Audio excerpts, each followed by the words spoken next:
हमने कल देखा भैया कि जब कभी किसी ट्रांसपेरेंट पैरेलल ग्लास स्लैब से राइट रे को पास किया जाता है तो किसी तरह का कोई डेविएशन नहीं आता, केवल लेटरल शिफ्ट आता है, लेटरल डिस्प्लेसमेंट आता है। करेक्ट? कहिए। चलिए सुनिए, अभी आपके पास में एक पैरेलल स्लैब है। अभी आपके पास में एक पैरेलल स्लैब है। पैरेलल स्लैब है जिसकी थिकनेस आपको दे रखी है टी और जिसका रिफ्रैक्टिव इंडेक्स है म्यू। इस पर मैंने कोई दो पैरेलल लाइट रेज इंसिडेंट करी। लिसन, मैंने इस पर कोई दो पैरेलल लाइट रेज इंसिडेंट करी। एक ये रही, I am incidenting to parallel light rays on this. मैं इस पर दो पैरेलल लाइट रेज इंसिडेंट कर रहा हूँ, ठीक है। ये रहा इसका नॉर्मल, ये रहा इसका नॉर्मल। ये दो पैरेलल लाइट रेज इंसिडेंट करी। इन दोनों लाइट रेज की विशेषता ये है कि इन दोनों के बीच की जो डिस्टेंस है वो कितनी है? डी है, ठीक है। यहाँ जो एंगल ऑफ इंसिडेंस बन रहा है वो कितना बन रहा है? आई बन रहा है।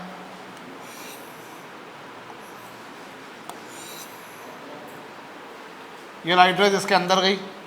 ऑब्वियसली इसमें जाने पर भी क्या होंगे? दोनों एक दूसरे के पैरेलल होंगी। और जो एंगल ऑफ रिफ्रैक्शन बन रहा है, जो एंगल ऑफ रिफ्रैक्शन बन रहा है वो कितना बन रहा है? आर बन रहा है। बोलिए, यहाँ पर फिर से मैं नॉर्मल ड्रॉ कर देता हूँ। ये लीजिए,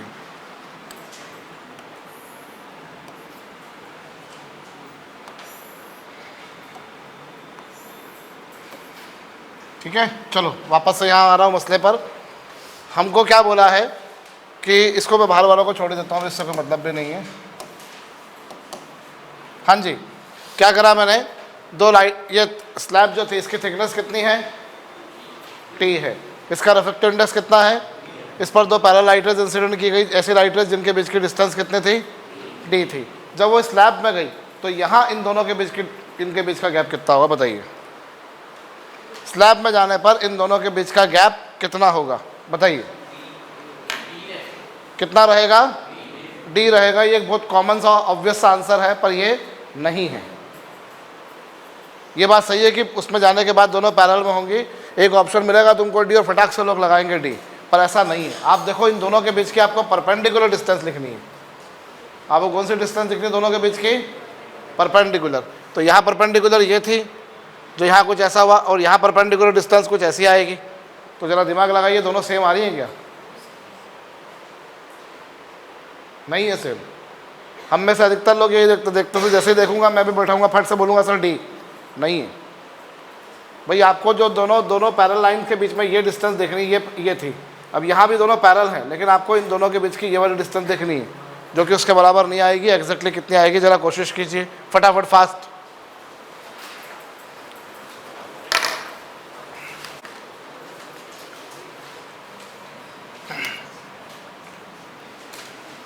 देखो भैया, इसको मैं नाम देता हूँ, इस पॉइंट को नाम देता हूँ ए, और इस पॉइंट को क्या नाम देता हूँ?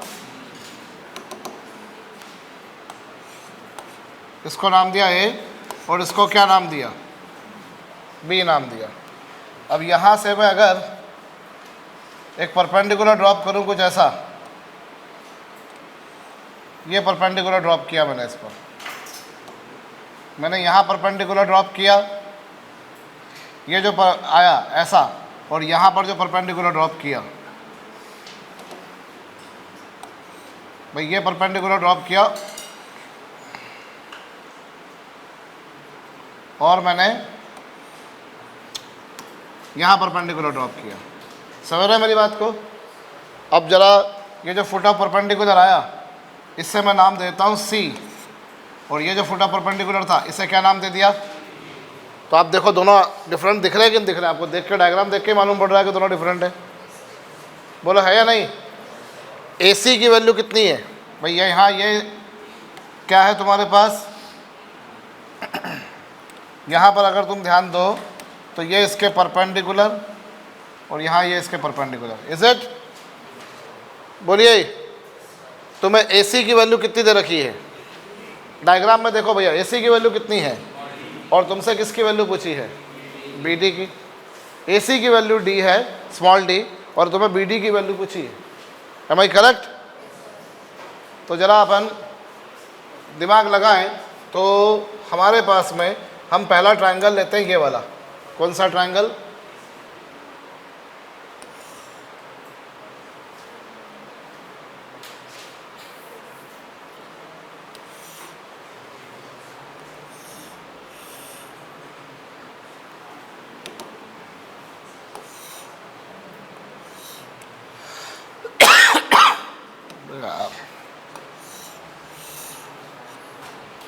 जी। अभी तुम्हारे पास में ये क्या है, ये A है, ये C है, शिट शिट शिट, ये B है, और ये क्या है, C है। ये रहा, ये डिस्टेंस कितनी है, D है। अरे कहो अब तुम्हारे को क्या मिल रहा है। अब अगर तुम देखो तो ये वाला एंगल कितना बन रहा है, ये वाला एंगल, ये कितना एंगल बनेगा। चलो अगर ये आई है तो ये कितना एंगल, 90 माइनस आई। क्यों, क्योंकि ये रे है और ये उसके परपेंडिकुलर है या नहीं है भाई, ये इसके परपेंडिकुलर, तो एंगल दोनों के बीच में 90, जिसमें से वो आई तो बचा कितना ये, और अगर वो 90 माइनस आई है तो ये वाला कितना होगा, कितना होगा ये आई। क्यों, क्योंकि ये है सरफेस और ये सरफेस का नॉर्मल, तो दोनों के बीच में एंगल 90, जिसमें से उधर 90 माइनस आई गया, तो बाकी कितना बचा, आई बचा। बोलो बचा या नहीं। हाँ में हाँ तो मिलाया मत करो, सोचो दिमाग को, बिना दिमाग के बैठोगे तो कुछ नहीं होने वाला भाई। सीधी सीधी बात है, ये A है, ये B है और ये C, सिंपल सी बात है। अब ये जो है दोनों, ये जो है ये दोनों के परपेंडिकुलर है, तो ये रे के ये परपेंडिकुलर है, इन दोनों के बीच में एंगल 90 है, जिसमें से ये आई था तो बाकी बचा 90 माइनस आई, और ये सरफेस और सरफेस का नॉर्मल, दोनों के बीच में एंगल 90, जिसमें से 90 माइनस आई, तो बाकी कितना बचा। अब तुम्हारे पास में क्या होगा, अब अगर तुम इस ट्रायंगल में देखो तो तुमको क्या मिलेगा, इस ट्रायंगल में हम cos थीटा बराबर क्या लिख सकते हैं, बेस अपॉन क्या, हाइपोटेनस। सो इससे AB की वैल्यू कितनी आ गई, AC अपॉन क्या, यानी D sec i। बोलो आया कि नहीं। ये किसकी वैल्यू आ गई, AB की, कितनी आई, D sec i। कुछ समझ में आया मैंने क्या करा, यादव बेटा जी। देखो कोई भी दो लाइंस के बीच के, अगर जैसे तुम्हारे पास ये दो पैरेलल लाइंस है, मैं तुमसे पूछूं इनके बीच की डिस्टेंस, तो इनके बीच की डिस्टेंस कौन सी डिस्टेंस लेते हो तुम, इनके बीच की तुम परपेंडिकुलर डिस्टेंस लेते हो, ये वाली लेते हो। बोलो लेते हो या नहीं। तो यहाँ ये जो है, ये पर्पल लाइन जो मैंने बनाई है, ये दोनों के परपेंडिकुलर है, इनके बीच की डिस्टेंस D है, मतलब ये जो AC लेंथ आएगी वो D होगी, होगी कि नहीं होगी। अब ये एंगल आई है तो ये कितना बचा, और ये 90 माइनस आई है तो ये कितना। तो अब इस ट्रायंगल में देखो तुम ABC, इस ट्रायंगल में ये आई है और ये 90 डिग्री का एंगल है, ठीक है। तो 90 डिग्री के सामने होता है हाइपोटेनस। तो किसी भी राइट एंगल ट्रायंगल में cos थीटा क्या होता है, बेस अपॉन हाइपोटेनस। कहो तो सही आ गया, आ गया। अब जैसे मैंने अभी कौन सा ट्रायंगल लिया, कौन सा ट्रायंगल लिया, सुनाई कम पड़ता है मेरे को, ABC। ऐसे तुम कौन सा ट्रायंगल लो, करो जरा दिमाग लगाओ, करो।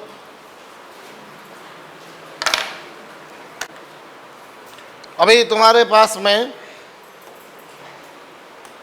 ये रहा, अब तुम कौन सा ट्रायंगल लो, ABD। क्या प्लेयर था वो भी ना यार, बेंगलुरु से ही खेलता था ना वो।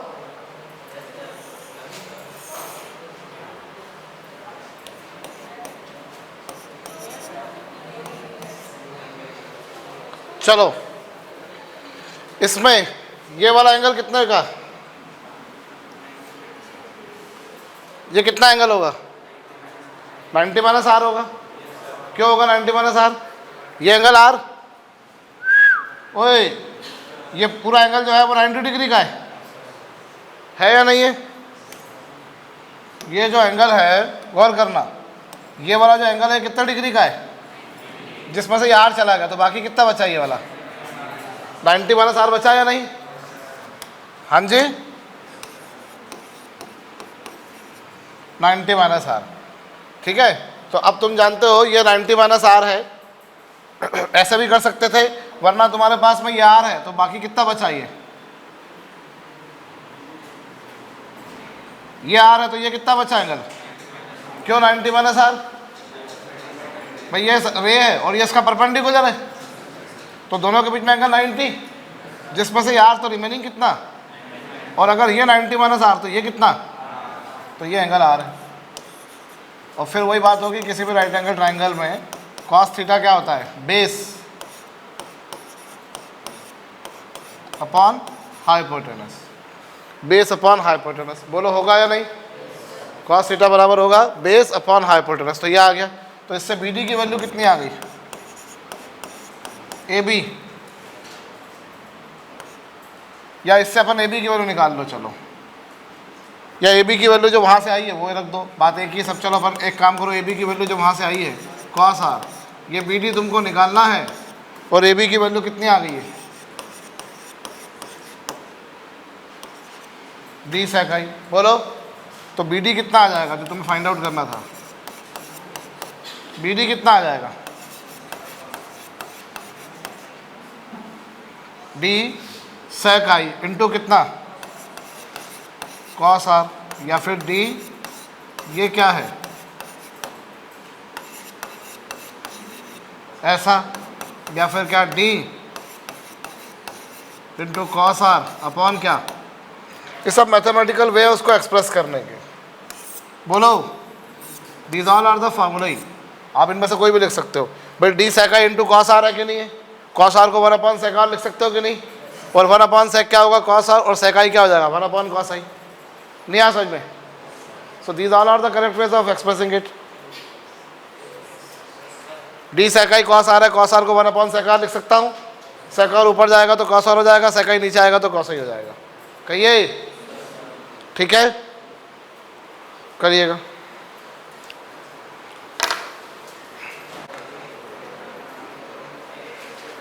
आइंदा से हम इसको भैया एक फार्मूले की तरह याद रखें, ठीक है। हमारे पास पूरी अप्रोच होना चाहिए, और एक एक चीज़ को आपको एक एक नहीं, 2 बार नहीं, 3 बार नहीं, कई बार प्रैक्टिस में होना चाहिए भैया, कई बार आपकी इस पर प्रैक्टिस होना चाहिए। ये बात ठीक है कि जो आंसर आया finally that will remember as an identity as a formula only से, ठीक है।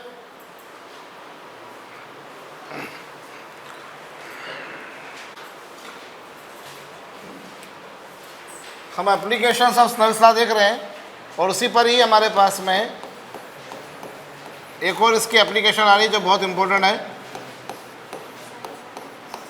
Apparent depth.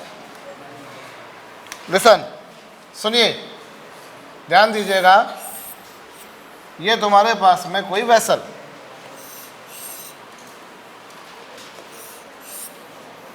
ये तुम्हारे पास में कोई वेसल है which is filled with a liquid, may be most common पानी, भैया पानी से भरा हुआ है ये मान लीजिए, ठीक है, it is filled with water. इसके बॉटम पर ना कोई ऑब्जेक्ट रखा हुआ है, some object is kept at its bottom, यहाँ पे कोई ऑब्जेक्ट रखा हुआ है, इसके बॉटम पर कोई ऑब्जेक्ट रखा हुआ है। अब जो लाइट रे इससे सीधी निकलेगी वो तो सीधी की सीधी निकल जाएगी भैया। आपने देखा था कल कि जब एंगल ऑफ इंसिडेंस 0 हो तो एंगल ऑफ रिफ्रैक्शन भी 0 होता है, वो तो सीधी की सीधी निकल गई। लेकिन जो कोई लाइट रे किसी एंगल पर जाएगी, जैसे ये इस तरह से, तो आपको मालूम है इस तरह से कभी गई तो यहाँ पर क्या हुआ, यदि मैं परपेंडिकुलर ड्रॉप करूँ, ये लो परपेंडिकुलर मैंने ड्रॉप किया, नॉर्मल ड्रॉ करा यूँ कहा जाए, तो तो जब इस पर पड़ेगी इस तरह से, तो आपको मालूम है जब कभी लाइट रेड डेंसर से रेयर में जाती है तो वो कैसे बेंड होती है, अवे फ्रॉम नॉर्मल। कल अपन स्लैश देख रहे थे तब हमने देखा था भैया ये when light ray propagates from denser to rare medium it bends away from the normal, वो नॉर्मल से दूर हट जाएगी। ये लीजिए, तो यहाँ जो बंदा खड़ा हुआ है जो उसे देख रहा है, उसे लाइट रे कहाँ से आते हुए नजर आएगी, उसे लाइट रे जो है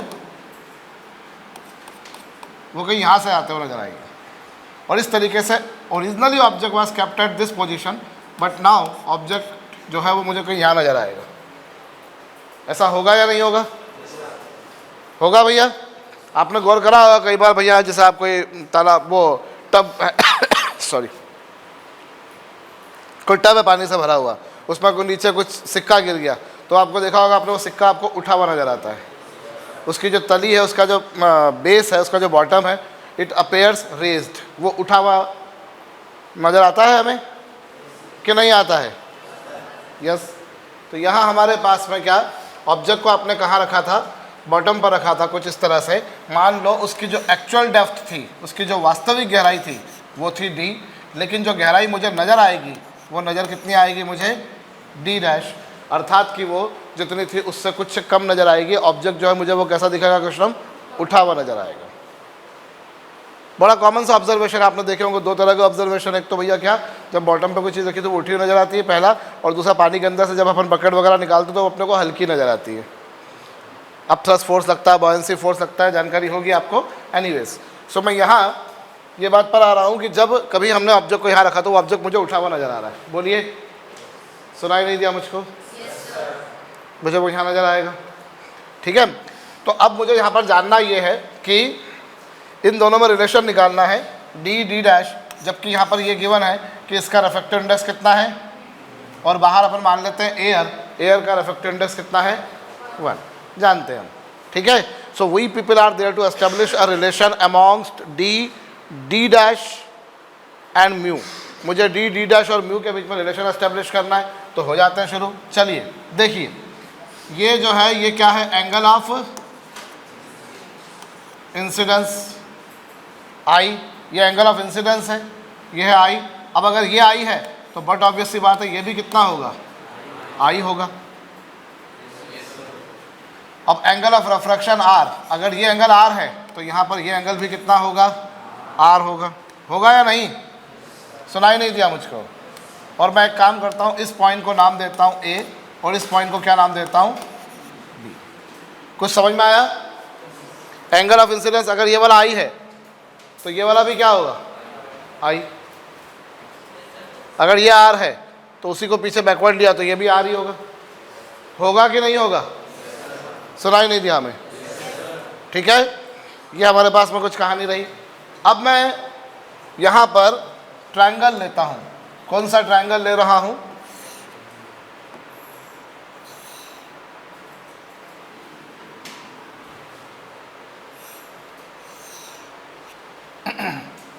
यह है O, यह है A, यह है B, ठीक है। और ये एंगल कितना है, I है। अब इसमें ये एक्चुअल गहराई इसकी D थी। सो यहाँ पर अगर तुम देखो तो परपेंडिकुलर अपॉन बेस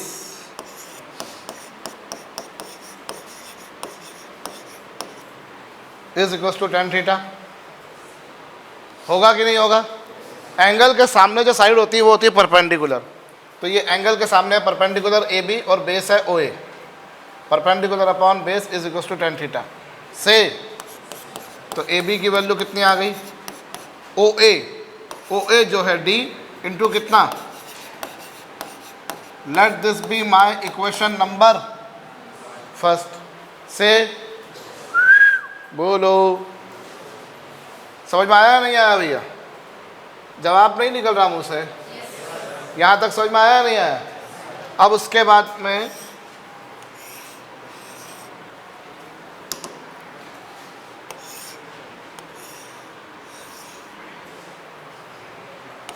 O नहीं, I A बी। अभी ये वाला एंगल कितना है, ये वाला एंगल कितना है, तो यहाँ tan थीटा, tan थीटा क्या होगा, perpendicular upon base. tan theta क्या होगा, परपेंडिकुलर अपॉन बेस। बोलो होगा या नहीं, अरे कहिए, tan थीटा क्या होगा, परपेंडिकुलर अपॉन बेस। तो यहाँ पर आपके पास में क्या है, अब इस बेसिस पर क्या होगा, ए बी की वैल्यू कितनी आ गई, ए बी की वैल्यू चलो अपन यहाँ रखे देते हैं, ए बी की वैल्यू मैं यहाँ रखता हूँ, कितनी है ए बी की वैल्यू, आई ए की वैल्यू डी डैश है, चलो tan r तो ये रहा अपने पास में रहा, और ए बी की वैल्यू कितनी है, डी tan आई, बोलिए, और आई ए कितना है, डी डैश। तो यहाँ से डी डैश यानी अपैरेंट डेप्थ की वैल्यू कितनी आ गई, डी इंटू कितना, tan आई अपॉन क्या, इसे आप ऐसा भी लिख सकते हो और इसे आप ऐसा भी लिख सकते हो,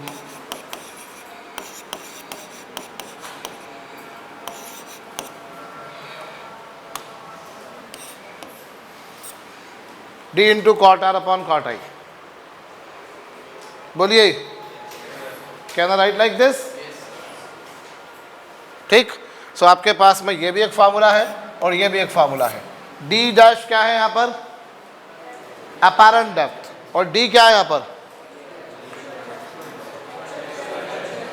डी एक्चुअल डेप्थ है। एक्चुअली में ऑब्जेक्ट डी गहराई पर रखा है या नहीं, मेरी हाँ में हाँ मत मिलाया करो बेटा, जमाने में कभी आगे नहीं बढ़ पाओगे अगर हाँ में हाँ मिलाओगे तो, जमाने में हाँ मिलाओगे तो कभी जमाने में आगे नहीं बढ़ पाओगे, सच बता रहा हूँ तुम्हारे को मैं। ये मतलब तुम्हारे को मैं साइंस की, फिजिक्स, केमिस्ट्री, मैथ्स, बायो, तुम्हारी जेई नीट की प्रिपरेशन की बात नहीं कर रहा हूँ, ये तुमको आजीवन बता रहा हूँ मैं। अपने आप को काउंटर करने की आदत होना चाहिए, और मेरे में तो भरपूर रही है।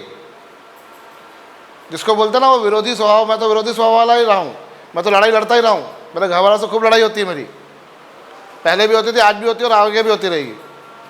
तो हमको चीज़ों को एक्सेप्ट इतनी आसानी से नहीं, आपको दिखे समझो हुआ क्या, वाकई में हुआ तो हाँ करो, वरना नहीं। और वो तब हो पाएगा जब तुम जिंदा बनकर बैठे हो, यहाँ पर मुर्दा बनकर बैठे हो तब नहीं ना हो पाएगा,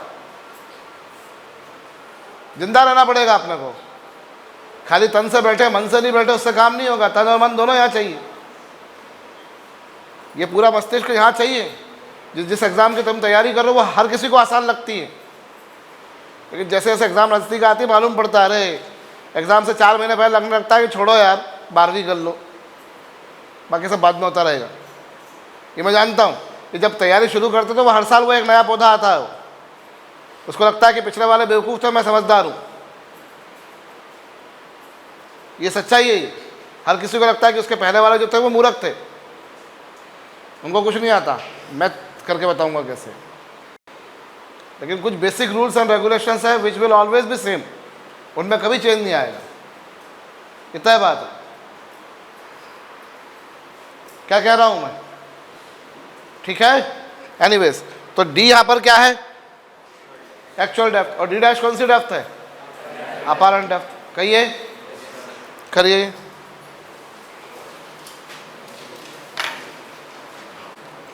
देखो सुनो मेरी बात, हो गया ये,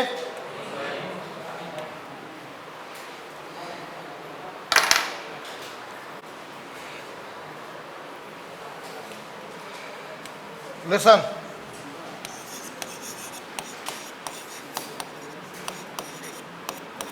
अब जो पॉइंट बी है,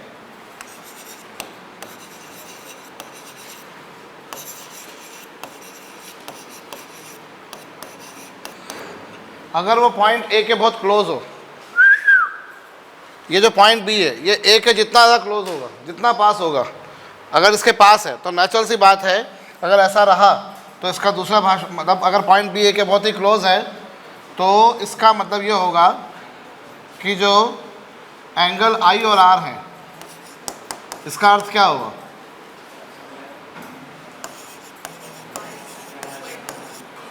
angle i and angle are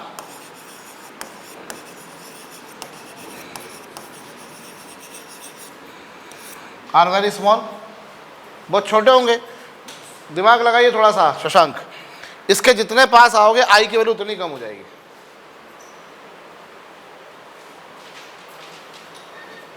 होगी या नहीं होगी? ये अगर यहाँ आ गया तो आई की वैल्यू क्या हो गई? नेचुरल सी बात है, आर की वैल्यू भी कम हो जाएगी। और इसको दूर लेकर जाओगे तो आई और आर दोनों क्या होंगे? जितना ज़्यादा दूर जाओगे आई और आर उतने बढ़ेंगे, और जितना ज़्यादा पास में होंगे उतना कम होंगे। बोलो होंगे या नहीं? होंगे कि नहीं होंगे? इसको मैं इसके जितना पास लाता जाऊंगा आई की वैल्यू उतनी घटती जाएगी, जितना दूर लेते जाऊंगा आई की वैल्यू उतनी बढ़ती जाएगी। और अगर ऐसा रहा, आई और आर छोटे रहे, तो उस स्थिति में हम tan आई को अप्रोक्सीमेटली साइन आई लिख सकते हैं। अगर थीटा बहुत छोटा हो तो tan थीटा और साइन थीटा दोनों की वैल्यू तकरीबन थीटा होती है, बता चुका हूं मैं। थीटा बहुत छोटा है तो tan थीटा साइन थीटा किसके बराबर होते हैं? थीटा के। और ऐसी स्थिति में cos थीटा की वैल्यू कितनी होती है? तो tan आई साइन आई दोनों की वैल्यू लगभग सेम होगी। इसी तरीके से tan आर की वैल्यू किसके बराबर होगी? साइन, हमेशा नहीं, चाहे जब tan थीटा साइन थीटा के बराबर नहीं होता। tan theta is not always equal to sine theta. tan theta sine theta के इक्वल कब होता है? जब आई बहुत छोटा हो, जब थीटा बहुत छोटा हो। बोलो ना, तो tan आई हो गया साइन आई के बराबर, tan आर हो गया साइन आर के बराबर। तो इस बेसिस पर d डैश की वैल्यू कितनी हो जाएगी? d इंटू कितना?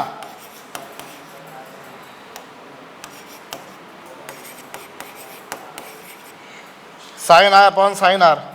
चाहे जब नहीं, कब? ये ऊपर वाले फार्मूला तो चाहे जब लगेंगे, ऊपर वाले फार्मूला तो चाहे जब लगेंगे, वहां कोई अप्रोक्सीमेशन नहीं था। यहाँ अप्रोक्सीमेशन है, यहाँ इफ, यहाँ लगाया है मैंने इफ। उससे पहले कहीं इफ लगाया था? नहीं। जैसे कल तुमने देखा कि पैरेलल ग्लास स्लैब से राइट रे जब पास होती है तो कोई डेविएशन नहीं आता, डिस्प्लेसमेंट आता है। उसके कल 4 फार्मूला डिराइव करे थे। सबसे आखिरी वाला फार्मूला केवल तब था जब आई बहुत छोटा हो, T I into 1 minus 1 upon mu, सबसे लास्ट वाला। और तुमको उसके आखिर में मैंने बहुत बड़ा प्रवचन सुनाया था कि जितने फार्मूले आ रहे हैं उनको एक कॉपी में लिखते जाओ। बोला था ना मैंने आपको? भैया देखो, तैयारी एक दिन में नहीं होती है, ये बात ध्यान रखना। तैयारी एक दिन में नहीं होती, तैयारी एक महीने में नहीं होती, तैयारी करने के लिए साल लगता है। वरना क्या है, तुम लोग हो उस जनरेशन से जिनको सब दिखता है यूट्यूब पे, और उनको लगता है कि जो तैयारी जो बताते हैं वो कि हम 1 महीने में IIT की तैयारी करा देंगे, 2 महीने में नीट निकलवा देंगे। वो लोग हैं जिन्होंने खुद ने नहीं निकाली थी। ठीक है ना? क्या होता है, आपको बोलना बहुत आसान होता है, और वो भी खास तौर पर तब जब आपको सामने चैलेंज करने के लिए कोई बैठा नहीं हो। वो अपन कई बार आजकल क्या होता है भाई, मैं तो बीच बीच में टुकड़े में दिन में कम से कम 4 घंटे 5 घंटे नेट चलाता हूँ बहुत आराम से। वीडियोस देखता रहता हूँ, आधा टाइम में कपिल के शो देखता हूँ। ठीक है, बहुत सारा दिमाग पर टेंशन है मेरे, तो वो कम करता रहता हूँ मैं।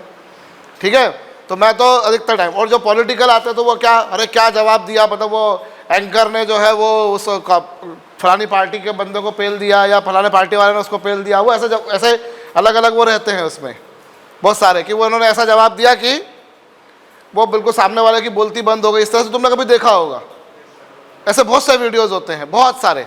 ठीक है, फेसबुक पे ज़्यादा आते हैं, मतलब फेसबुक पे क्योंकि वो आते रहते हैं ऑटोमेटिकली, एक बंद होता है दूसरा ऑटोमेटिकली आ जाता है, इसलिए भी। तो वहाँ क्या होता है कि वो अपन क्या करते हैं, अधूरा हिस्सा देखते हैं। सामने वाले ने फिर उसका क्या जवाब दिया वो तो अपन देखते ही नहीं है, तो अपने को लगता है अरे वाह यार क्या बात बोल दी।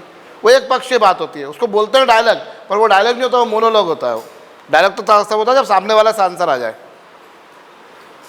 तो वैसे ही क्या होता है ऑनलाइन पढ़ाई में होता है, कि ऑनलाइन पढ़ाई में क्या हो रहा है, वो टीचर कुछ चीज़ें याद करके आएगा और उसकी उल्टी कर देगा क्लास में आके। और मैं इतने साल हो गए मेरे को पढ़ाते हुए, मैं कभी अपनी चीज़ को रिपीट ही नहीं मार पाया। अभी जैसे मैं प्रॉब्लम्स तुम्हारे को करा रहा हूँ तो कभी बोलता हूँ 7वें नंबर की कर लो, फिर बोलो 10वें नंबर की कर लो, फिर 12वें नंबर की कर लो।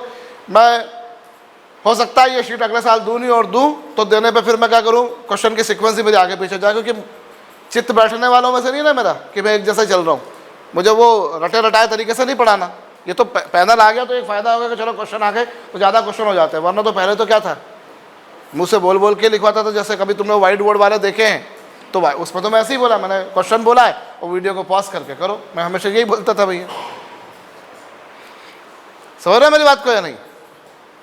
तो वो जो है हमारे हम उन चीज़ों में बंधे नहीं है ना। वो क्या हो रहा है, ऑनलाइन पढ़ाने वाले क्या कर रहे हैं, ऑनलाइन पढ़ाने वाले बता रहे हैं ऐसे हम तैयारी करवा देंगे, 1 महीने में करवा देंगे, 2 महीने में करवा देंगे।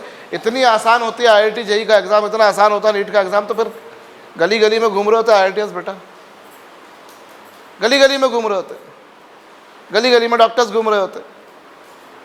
गलत कह रहा हूँ? जो रियलिटी उसको समझो, जो जीवन का रियलिटी है उसको एक्सेप्ट करो। ये ऐसे ही करना होगा। कुछ बेसिक रूल्स एंड रेगुलेशंस है which will always be same. क्या कह रहा हूं मैं? हमारे को ये फार्मूला याद करना है, ये सही बात है, लेकिन अप्रोच पता होना चाहिए। क्योंकि क्या होता है, कई बार एग्जाम में हम भूल जाते हैं कोई चीज, भूल गया मैं बाई चांस, अरे यार ये tan i upon tan r था कि tan r upon tan i था। कंफ्यूजन तो किसी भी रास्ते से चल के आ सकता है, वो रास्ता अपने को पता ही नहीं है, कंफ्यूजन कौन से रास्ते से आएगा। आपने पढ़ा है तो आपको आएगा, नहीं पढ़ा तो आपको। अब करते करते मेरे साथ तो ऐसा मसले उठते हैं, यार tan i upon tan r था कि, अब बाई चांस अगर मेरी सुई अटक गई वहां पर तो मैं क्या करूंगा? मुझे फिर वहां पर डिराइव करते आना चाहिए कि नहीं आना चाहिए? और जब मैं करूंगा तो फटाफट करूंगा, मतलब ये चीज़ें तो मैं ऐसा डायग्राम वायग्राम थोड़ी ना बनाऊंगा, ये तो मतलब फटफट चलता जाएगा कि अच्छा tan थीटा बराबर ऐसा आया, tan i बराबर ये आया, tan r बराबर ये आया। 4 स्टेप में हो जाएगा। तो समझाने के लिए इतनी सारी बातें बताई जा रही हैं, वरना तो अपने को जब आता है, हम 10 बार उसको कर चुके हैं, तो फिर तो मैं 2-4 स्टेप में तो करके रख दूंगा। और 2-4 स्टेप करने में लगता कितना टाइम है? मुश्किल से आधा मिनट। गलत कह रहा हूं? जिस परीक्षा को तुम तुम्हारे जीवन में संभवतः पहली बार दोगे, मैं सालों से दिलवा रहा हूं और मुझे पता है वो ऐसे ही होती है। क्या कह रहा हूं मैं? You take it very very seriously, whatever words, whatever things I am telling you. मैं कभी गलत नहीं बोलता, जो बोलता हूं बिल्कुल दिल से बोलता हूं और वही बात बोलता हूं जो मुझे लगता है बोलना चाहिए, वो तुम्हें गलत लगे या सही लगे। ये फार्मूला अपने पास है, इनको अपन अलग से बनाते चले। कोई फार्मूला बुक काम नहीं आएगी, कोई कुछ नहीं काम आएगा। मैंने कल भी तुमसे कहा था, सबसे इम्पोर्टेंट बात जो है वो तुम्हारे खुद के नोट्स तुम्हारे काम आएंगे। तो बहुत प्रॉपर, बहुत ऑर्गेनाइज, बहुत सिस्टमेटिक होना चाहिए। तुमको तुम्हारी भाषा समझ में आना चाहिए, exactly what exactly you have written. ये तो हमेशा लग रहा था, लेकिन ये कब लगेगा? जब आप ए के बहुत ही क्लोज हो, मतलब आप नॉर्मल के बहुत ही क्लोज हो, जिसको बोलो ऑलमोस्ट नॉर्मल हो। ऑलमोस्ट नॉर्मल ही देख रहे हो, बोलो ना। आप इसके जितना पास आओगे नॉर्मल के उतने ही पास आ जाओगे। हाँ जी,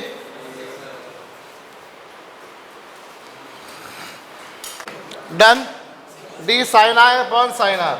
This formula is a special case conditionally when angle I and angle R are very small. Otherwise, that is the general one, d tan I upon tan r. Say. अब अपन स्नेल्स लॉ लगाएं।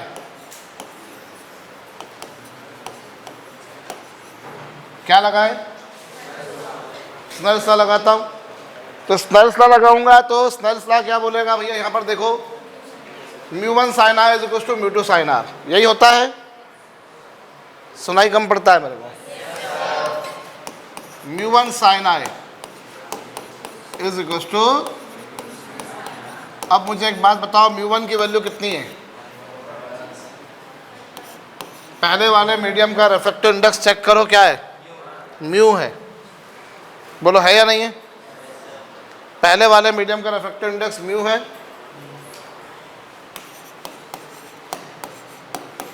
दूसरे वाले medium का क्या है? 1 है, air है वो। बोलो है या नहीं है? नहीं आया समझ में? पहले वाले मीडियम का रिफ्रैक्टिव इंडेक्स म्यू है। मयंक सिंह, कार्तिकेय, पहला वाला जो मीडियम है उसका रिफ्रैक्टिव इंडेक्स है म्यू, उसमें एंगल है आई। दूसरे वाले मीडियम का रिफ्रैक्टिव इंडेक्स है 1, उसमें है ये है आर। सो यहाँ से sine i upon sine r is equal to कितना? 1 अपॉन म्यू। अरे कहो, नहीं आ समझ में? आ गया? तो अब तुम्हारे को क्या मिलेगा? इससे d dash is equal to क्या था, d into sine i upon sine r था कि नहीं था। और sine i upon sine r की वैल्यू कितनी, sine i upon sine r की वैल्यू कितनी, 1/μ थी कि नहीं थी। अभी तुम्हारे पास में फार्मूला ये आया कि नहीं आया, sine i upon sine r की वैल्यू तुमने क्या डिराइव करी, तो ये कुछ आया कि नहीं। म्यू क्या है उस लिक्विड का, रिफ्रैक्टिव इंडेक्स, डी क्या है यहाँ पर एक्चुअल डेप्थ, और डी डैश क्या है अपैरेंट डेप्थ। बोलो। तो यहाँ इससे म्यू बराबर क्या आ गया, D upon D dash, mu यानी क्या,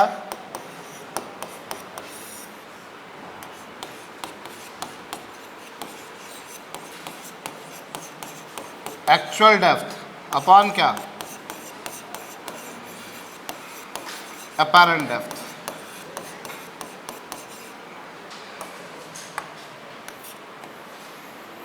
डी है एक्चुअल डेप्थ और डी डैश क्या है अपैरेंट डेप्थ। बोलो, करो।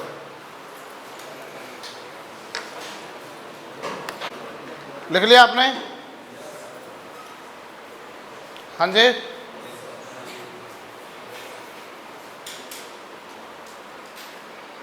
डी जो है वो है एक्चुअल डेप्थ और डी डैश जो है वो अपैरेंट डेप्थ है, और म्यू क्या है यहाँ पर refractive index.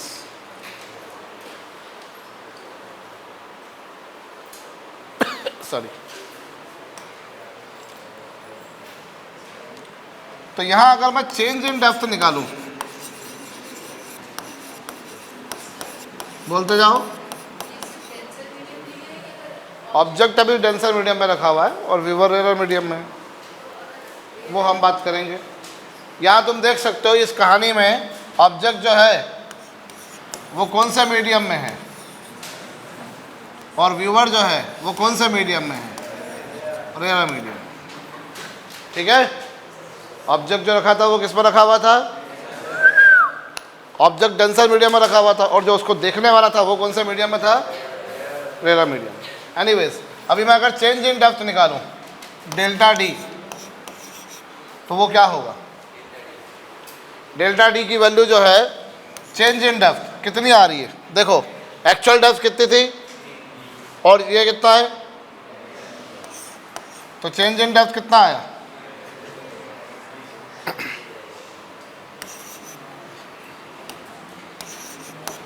D minus D dash, और ये डी और डी डैश की वैल्यू कितनी, डी मैंने कॉमन निकाल दिया,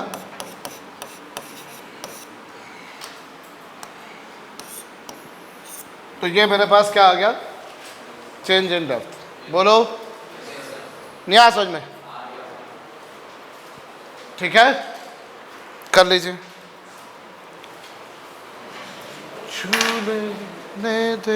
कर लिया।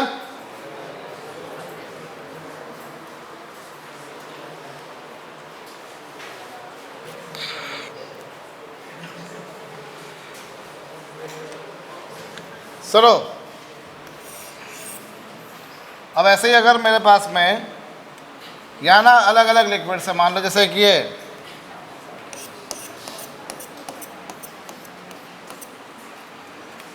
फिर कोई दूसरा लिक्विड ये,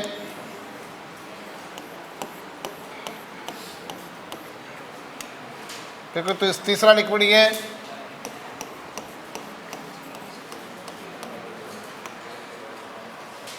ठीक है।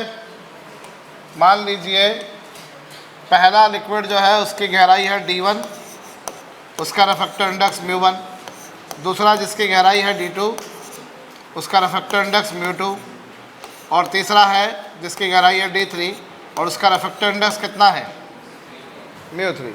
तो जो अपैरेंट डेप्थ आएगी इस कहानी में, जो अपैरेंट डेप्थ आएगी वो क्या आएगी, अपैरेंट डेप्थ क्या आई थी अभी, D/μ आई थी,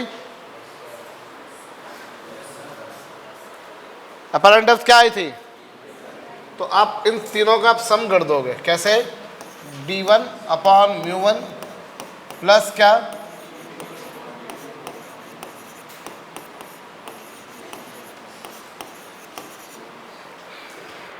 तो ये तुम्हारे पास क्या आ गई, अपैरेंट डेप्थ। और चेंज इन डेप्थ कितना होगा, चेंज इन डेप्थ क्या आई थी अभी, change in depth D into 1 minus 1 upon mu थी कि नहीं थी। तो इतने कितना आना थोड़े कोल,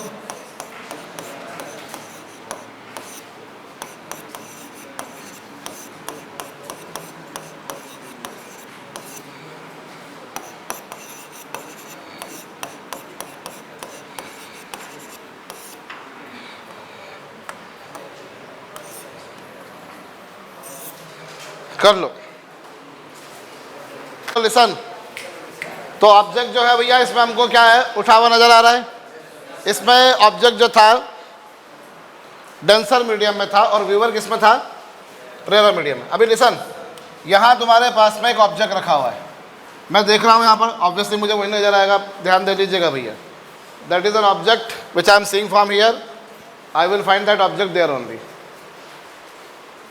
बोलिए, मुझे वहाँ नजर आ रहा है। लेकिन अब मैंने क्या करा मालूम, मैंने इसके रास्ते में यहाँ पर एक मैंने ऐसी स्लैब रख दी। क्या रख दी मैंने, ऐसी एक स्लैब। अब जब मैं स्लैब रखूँगा, मैं देख रहा हूँ, देखो कोई भी ऑब्जेक्ट मुझे नज़र क्यों आता है, क्योंकि उससे लाइट रे मेरी आँख तक आती है। मेरी आँख से लाइट रे नहीं जाती वहाँ पर, मेरी आँख में ऐसी कोई लाइट नहीं लगी हुई है। कोई ऑब्जेक्ट आपको तब नज़र आता है जब उससे लाइट रे आप तक आ रही हो से।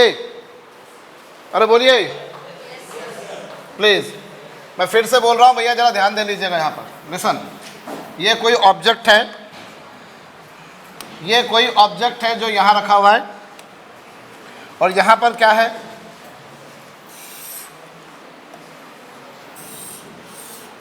ये स्लैब है। एक स्लैब मैंने इसके रास्ते में रख दी। अगर ये स्लैब यहाँ नहीं थी, अगर ये स्लैब यहाँ नहीं थी तो ऑब्जेक्ट मुझे वही नज़र आ रहा है। जैसे ही मैंने यहाँ पर स्लैब रखी, क्या हुआ, इससे जो लाइट रे चलेगी, ये लाइट रे आई ऐसी। अगर मीडियम चेंज नहीं होता तो लाइट रे सीधी की सीधी निकल जाती। बोलो निकलती या नहीं,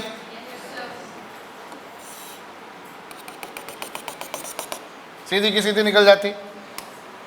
अरे कहिए, लेकिन क्या हुआ, जब रेनर से डेंसर में आएगी तो वो किधर बेंड होगी,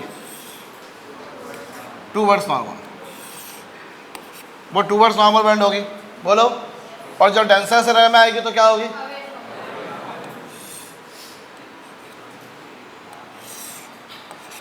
तो यहाँ जो बंदा खड़ा है उसे देख रहा है, जो बंदा यहाँ पे खड़ा होकर उसे क्या कर रहा है, उसे लाइट रे कहाँ से आती हुई नजर आएगी,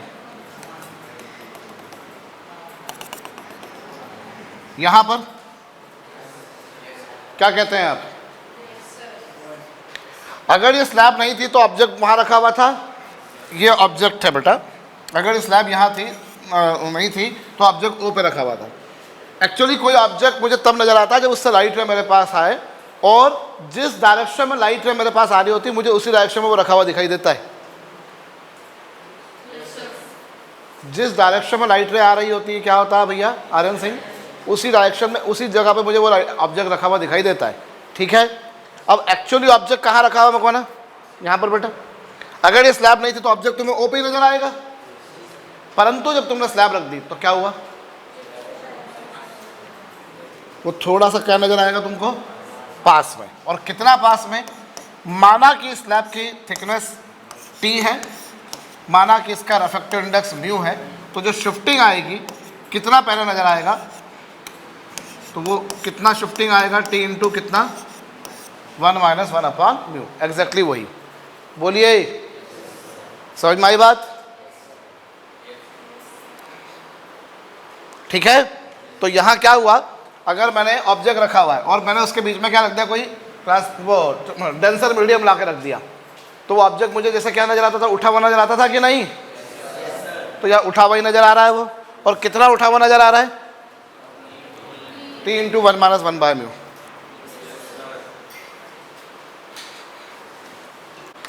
और इसका अपोजिट समझ लो पहले भैया, सुनना, ये कोई दो लाइट रेस थी,